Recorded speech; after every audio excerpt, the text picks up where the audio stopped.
제2편에서 구세주 출현 공식을 개략적으로 알아보았습니다. 성경, 불경 그리고 교감유력에는 그 주인공의 출현에 대하여 삼위일체, 이제삼점, 삼심일체 1인출의 비밀로 예언되어 있다는 것을 설명드렸습니다. 워낙 어렵고 난해한 비밀이라 제대로 이해할 수 있게 설명하였는지 의문이 듭니다. 어쨌든 이 공식에 따르면 세 사람이 순차적으로 출현하게 되어 있습니다. 지금부터는 그 첫 번째 사람에 대해서 설명드리겠습니다. 세 분의 주인공 중 첫 번째로 출연하는 분이 박태선님입니다. 그분이 왜 첫 번째 사람이 되는가? 그분은 성경성에 기록된 세 가지 성령을 인류 최초로 받은 분이기 때문입니다. 불성령, 생성령, 그리고 이슬성령이 세 가지 종류의 성령인데 이를 받은 자가 종교 역사에 없었습니다. 그분이 하나님의 성령을 어떻게 받는지 그 과정을 간략하게 소개해드리겠습니다.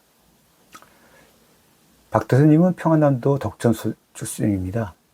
아버지는 술고래로 술 먹고 와서는 엄마를 노상 때렸다고 합니다. 이런 모습을 보고 어린 시절을 지냈는데요. 9살 때 어머니가 돌아가시고 그러자 외로움이 흡수한 이 9살 소녀는 새벽 종소리, 교회에서 치는 새벽 종소리에 마음이 쏠려서 교회를 다니기 시작했다고 합니다. 그 후 독실한 기독교 신자가 되었고요. 이후 이제 그 소년 시절에 일본으로 건너서 공업고등학교를 졸업했고요. 군수물자 생산공장에 입사하여 거기서 직장생활을 했다고 합니다. 일본에서도 독실한 기독교 신자였고요. 10의 1조는 물론이고 10의 9조까지도 할 정도였다고 합니다. 그리고 유명한 부흥 강사가 있으면 그 집회에 만살집으로 찾아갔고요. 그러다가 이제 2차 세계대전이 막바지 이르는 1944년에 귀국을 하게 됩니다.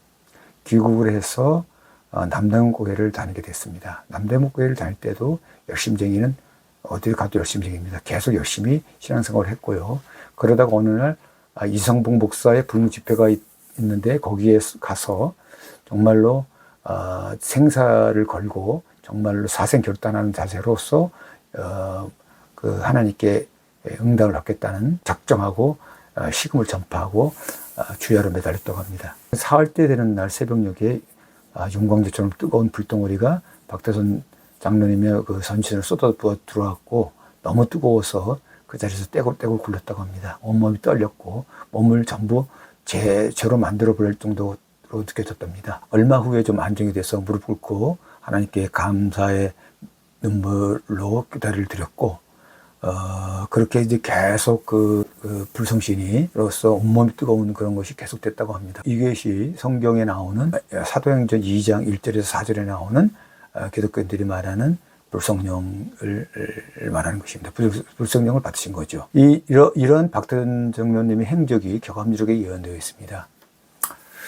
진사정군 정도령은 금강산 정기로 운을 받아서 381북인 북해에서 잉태하여 동해도인 일본으로 잠침하였다가 때가 되어 일돌동방 계명성에 남해도인 38이나 한국으로 건너와서 하나님의 대명을 받아 총지휘하기 위하여 자첩빈 노정로와 같은 이슬을 내리는 자도인 소사에서 정조하였다. 이런 내용입니다. 교감유력 송가전에 나오는 내용입니다. 여기서 북해도는 38 이북의 북한을 말하고 동해도는 일본, 남해도는 38 이남의 남한을 말합니다. 결국 처음 나온 주인공은 이북에서 태어나서 일본으로 건너갔다 남한에 와서 천수대명을 받아 역사하는 분이라는 예언입니다. 또 송가전에는 동서양 각국을 망라한 여러 나라를 제외하고 오직 동방예의지국인 무궁화꽃 피는 나라인 조선 중에서 남조선을 주인공 나오는 나라로 먼저 정하고 그 남조선에서 박태선님에게 세계 인류를 살리는 사명을 맡겨주셨다는 내용의 예언입니다. 그 다음에는 농군가에 나오는데요. 개벽 이래 처음 만난 우인데 38 모군대는 박태선님이 인류를 구원하는 첫 번째 영적 황제로 출연한다. 이런 내용이고요. 그 다음에는 수도한 끝에서 먼저 출연하신 하나님 얼굴한 박태선님을 세상 사람이 모른다고 하거든 무너진 하늘을 다시 소사해서 이렇게 세우는 십승에게 물어보라. 이런 내용입니다. 이건 도부시는 편에 나오죠. 이렇게 이제 첫 번째 불성령을 받은 내용이 이제 교감유력에 나오고요. 두 번째로는 생수성령을 받는데요. 요한복음 7장 38절에 나오는 그런 성령입니다. 5일날 6.25전쟁이 터졌을 때 미처 이제 피난을 못 갔어요. 피난을 못 가고 그런데 이제 북한에서 남아한 그 예수교 장로 신분이었기 때문에 북한군에 때 잡히면은 사형당할 거라고 생각해서 안방에 있는 구두를 뜯고 들어가서 그 안방 구들장 밑에 숨어서 지냈습니다. 근데 그 아시다시피 구들장 밑이 얼마나 눅눅하고 여러 가지 하여튼 여름이었기 때문에 뭐 끄으림이 가득 차 있고 굉장히 힘든 공간이지 않겠습니까? 살기에 너무너무 답답하고 숨 쉴 수도 없는 그런 공간이었는데 하나님께 기도하면서 인내로 참고 견뎌나가던 중 갑자기 얼음물 속에 들어간 것 같은 시원해지는 어떤 영적 체험이 있었던 겁니다. 박하향을 한 바가지 진흙에 밀어넣은 것 같은 진한 향이 코로 입으로 막 쏟아 들어왔고 그것이 이제 목으로 가슴으로 배로 흘러 들어와서는 온 몸을 시원하게 하는 것이었습니다. 그래서 그 은혜를 받자 구들장 속에서 몸은 날아갈 듯이 둥둥 뜨는 것 같은 상쾌함을 느꼈고 그랬습니다. 그래서 혹시 이것이 어떤 건가 싶어서 하나님께 기도하는 중에 하나님께서 요한복음 7장 38절에 성경구절을 알려주셨습니다.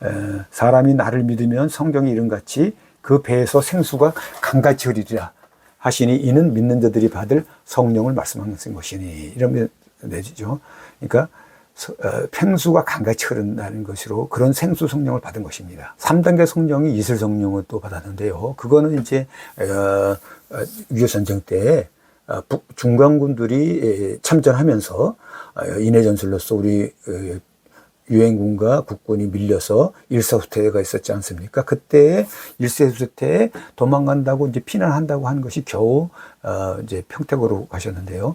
평택에 있는 중에 갑자기 하나님의 음성이 들리더랍니다. 빨리 이것을 피하라는. 그래서 불이 나게 밖으로 뛰쳐나가서 한 150m를 달려갔는데 그때 그 뒤쪽에서 엄청난 굉음이 들렸답니다. 뒤를 돌아보니까 그 박장로님이 계셨던 그 집이 완전히 폭격으로 박살이 났다는 겁니다. 그러던 중에 이제 대낮에 방 안에 앉아서 기도하는 중에 천장이 있는 쪽에서 환하게 황찰을 바라면서 옥함이 2개가 위아래로 보이더랍니다. 그래서 계속 그걸 쳐다보고 있었더니 그 옥함 위에 안개 같기도 하고 이슬 같기도 한 것이 쏟아내리면서 위에 옥함에 담기고 또 계속 위에 옥함에 담긴 이슬이 차고 넘쳐서 아래쪽 옥함에 담기더라는 것입니다. 다음 날도 또 다음 날도 계속 이런 현상이 계속되었다고 합니다. 그래서 이걸 기도해서 알아보니까 호세아서 14장 5절에 이슬 같은 성령이라는 것을 알게 되었습니다. 내가 이스라엘에게 이슬과 같으니 저가 백합화같이 피겠고 레바논의 백합목같이 뿌리가 박히리로다. 뭐 이런 내용이죠. 이러한 그 3단계 성령에 대해서도 교감열교에서는 예언이 되어 있습니다. 한 달에 9번 먹는 산풍의 곡식을 궁을 가운데서 찾아보세. 8인의 합자는 불화임으로 제1풍은 하늘로 솟아 올라가는 것 같은 불길이 악한 마음을 선한 마음으로 변화시킬 것이 첫 번째 곡식이고 제2풍은 구름도 없는데 내리는 진리의 비가 심령을 변화시키는 것이 두 번째 곡식이다. 제3풍은 이슬이 있는 참 비가 즉 감로가 탈겁시켜 거듭나게 하는데 그것이 세 번째 곡식이다. 이렇게 이제 교감 선생은 1단계는 불성령, 2단계는 생성령, 3단계는 감로이슬 성령을 내린다고 정확하게 예언하고 있습니다. 이렇게 이제 3가지 성령의 은사를 받고 나서 박태동 장로님은 엄청난 몸의 변화가 일어났다고 합니다. 열흘 동안 계속 피가 쏟아지고 몸에서는 백합 향취가 진동했다고 합니다. 이것은 이제 피가름이라고 하는 이제 현상인데요. 이렇게 이슬은혜를 받으면 몸속에 죄악의 피가 빠져나오는데 소변을 빠져나오고요. 대신 죄악의 피가 빠져나온 대신 하나님의 생명의 피가 들어가서 생명의 피로 바뀐다는 겁니다. 그래서 피를 쏟으면 쏟을수록 몸은 더욱 나을 것 같이 가벼워지고 엄청난 힘도 넘쳐나고 이런 일들이 일어났다고 하는 것입니다. 그런데 이제 여기서 알아야 될 것은 이러한 이슬 성령은 이 주인공이 오기 전에 아무도 알 수 없었다는 것입니다. 도덕경이나 경합리나 불경 등에 예언되어 있었지만 그 실체가 뭔지를 알지 못했던 것입니다. 구세주가 오셔서 그 실체를 밝히 드러내시니 비로소 유불성 쟁영전에 기록됐던 것을 알게 된 것입니다. 하나님께서는 이렇게 미리미리 선지선언들을 통해서 예비해 두었던 것이죠. 도덕경의 내용을 잠깐 살펴보면 도덕경 안녕품에 욕도 생사가 오면 당복 감놈이라 감놈이라고 나오죠. 생사의 고뇌에서 벗어나가 하거든 감놈의 맛을 알고 마시는 데 있다. 이런 뜻이고요.